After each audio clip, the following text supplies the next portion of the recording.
பிஸ்மில்லாஹி ரஹ்மானுர் Rahim. Actor Monica 2014 இஸ்லாத்தை ஏற்றுக்கொண்ட நடிகைகளில் பிரபலமான நடிகைகளில் அவங்களும் ஒருத்தங்க. அம்மா இந்து மதத்தை சேர்ந்தவங்க, அப்பா கிறிஸ்டியன். ஒரே ஒரு பொண்ணு. 70 படம் கிட்ட நடிச்சிருக்காங்க அவங்க தமிழ் இண்டஸ்ட்ரியில்.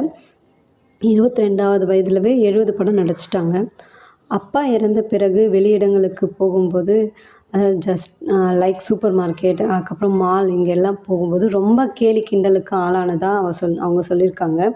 அப்போ தான் பர்தா அணிய ஆரம்பித்ததாகவும், அதில் இருக்கிற ஒரு கம்ஃபர்ட் அவங்களுக்கு பிடிச்சிருந்ததுனாலையும், அதுக்கப்புறம் இஸ்லாத்தை தான் அதை பற்றி ரொம்ப தெரிஞ்சுக்கணுன்ற ஆர்வம் அதிகமானதாலையும், இஸ்லாத்தை பற்றி நான் தேடி தெரிஞ்சுக்கிட்டேன் அப்படின்னு சொன்னாங்க. அதாவது இந்து மதத்தை பொறுத்த வரைக்கும் தன் பாட்டி என்ன சொன்னாங்களோ அதை அம்மா சொன்னாங்க, அம்மா என்ன சொன்னாங்களோ அதை அப்படியே ஃபாலோ பண்ணாங்க. ஏன் எதுக்குன்ற கேள்விக்கான பதில்கள்லாம் நிறையவே தமிழ் தெரியாது. ஆனால் இஸ்லாத்தில் எல்லா கேள்விகளுக்கும் சரியான பதில்களும் ஏற்றுக்கொள்ள வகையிலையும் இருந்ததாக தான் சொல்லியிருக்காங்க. படம் நடிக்கிறது அப்படின்றது ஒரு ஹராமான தொழில். அதனால தான் நான் இந்த படம் நடிக்கிற தொழிலை விட்டுட்டு நான் வெளியே போகிறேன் அப்படின்றது தான் அவங்க சொல்லியிருக்காங்க. அல்ஹம்துலில்லாஹ்.